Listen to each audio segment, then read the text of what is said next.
Mali is a country of striking contrasts.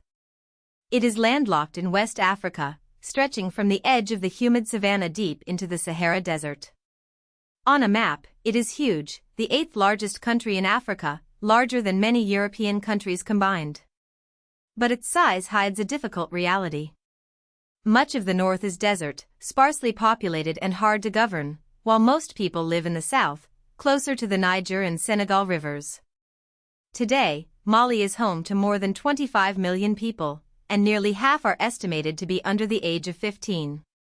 That young population represents enormous potential, but also intense pressure on schools, jobs, farms, and public services.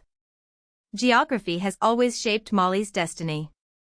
The country borders Algeria to the north, Niger to the east, Mauritania to the northwest, Burkina Faso and Ivory Coast to the south, and Guinea and Senegal to the west.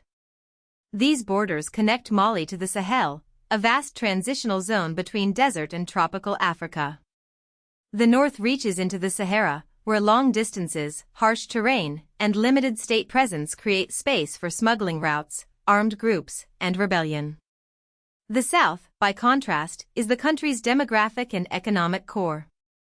It contains Bamako, the capital and largest city, and benefits from river systems that support farming, transport, and trade. Mali's modern economy is built mainly on agriculture and mining. Cotton is one of its important agricultural products, while gold dominates exports, representing the overwhelming majority of export value. This makes Mali one of Africa's major gold producers, but gold wealth does not automatically translate into broad national prosperity. Mining can generate revenue, yet it often employs fewer people than farming and can be vulnerable to corruption, insecurity, and global price changes. Meanwhile, agriculture remains exposed to drought, climate stress, and limited infrastructure. The result is a country rich in historical prestige and natural resources, but still ranked among the poorest and least developed in the world. To understand Mali, you have to go far back before the modern state. The region was once part of some of the most powerful and wealthy empires in African history. These empires controlled trans-Saharan trade, linking West Africa to North Africa, the Mediterranean, and the wider Islamic world. Gold, salt, ivory, textiles, books, and ideas moved across desert routes by caravan. The Ghana Empire, the Mali Empire, and later the Songhai Empire each rose by controlling trade networks, taxing commerce, and building political authority over vast territories. This history challenges the false idea that pre-colonial West Africa was isolated. Mali's region was deeply connected to global exchange. The Mali Empire reached its height around the 13th and 14th centuries.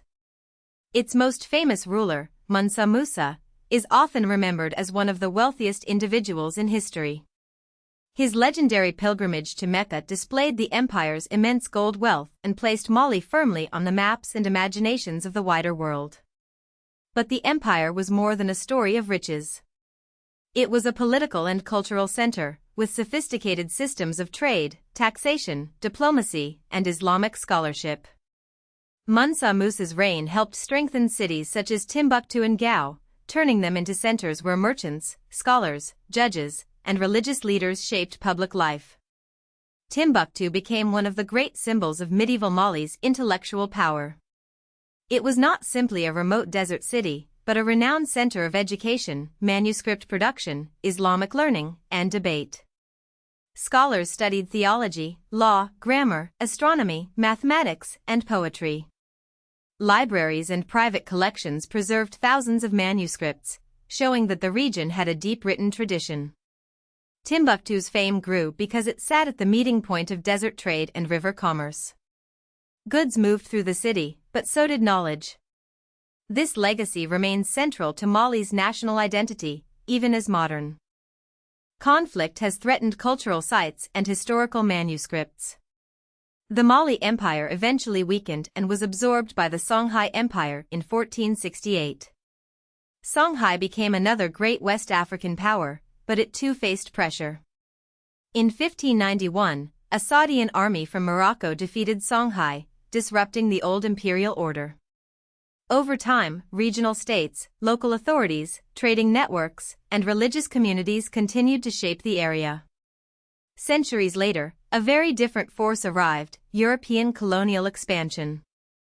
During the scramble for Africa in the late 19th century, France seized control of the territory that would become Mali. It was incorporated into French Sudan, part of France's wider West African colonial empire. French colonial rule transformed the region's political boundaries and institutions. Colonial authorities imposed new administrative systems, extracted labor and resources, and connected the territory to French imperial goals. Like many colonial borders in Africa, Mali's borders were not designed around a single ethnic, linguistic, or ecological community. They tied together desert and savanna zones, settled farmers and nomadic communities, cities, and remote frontiers. These inherited borders became the framework for independence. In 1960, the Sudanese Republic briefly joined with Senegal in the Mali Federation. When Senegal withdrew, the Republic of Mali emerged as an independent state, carrying an ancient name into a modern political era. After independence, Mali faced the difficult task of building a state across an enormous and diverse territory. For a long period, it experienced one-party rule and military influence. Then, in 1991, a coup opened the door to political transition. A new constitution followed, and Mali became known as a multi-party democracy. For a time, the country was often presented as a democratic success story in West Africa. Civil liberties expanded, elections became part of political life, and the economy showed signs of growth. But beneath that progress were unresolved problems: poverty, weak institutions, regional inequality, corruption, and long-running tensions in the north.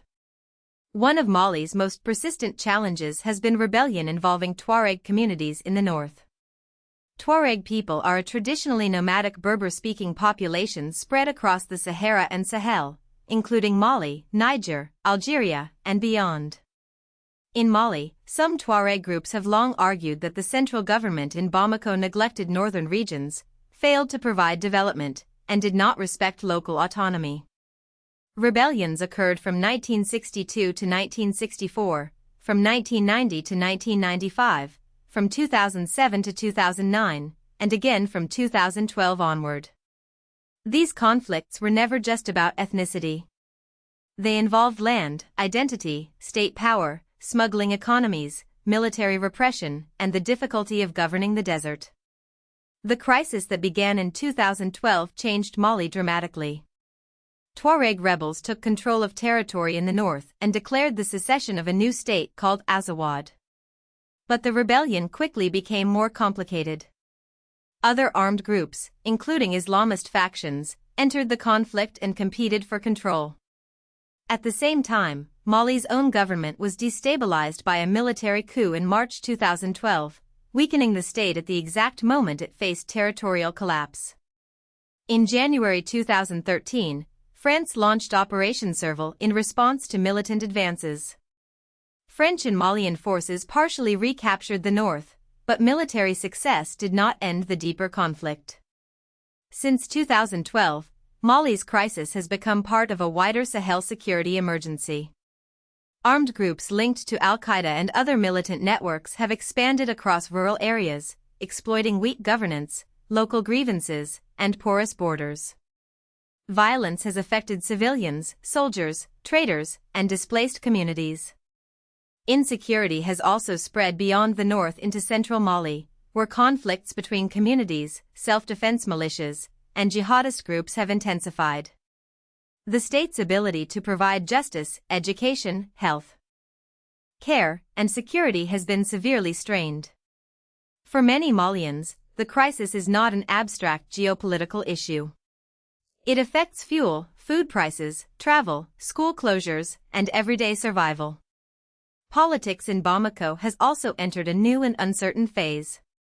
Ibrahim Boubacar Keïta was elected president in 2013, but allegations of fraud during the 2020 parliamentary elections helped trigger mass protests. He was removed in a coup led by Assimi Goïta, who later consolidated power after another coup in 2021. By 2025, political parties were dissolved, and Goita was granted a 5-year presidential term, renewable without elections. Meanwhile, groups such as JNIM, an Al-Qaeda affiliate, imposed pressure on major cities through actions including a fuel blockade. Mali today stands at a crossroads, heir to one of Africa's greatest empires, yet struggling with military rule, insurgency, economic hardship, and the unfinished challenge of building a state that serves all its people. If you found this helpful, please like this video and subscribe for more explainers.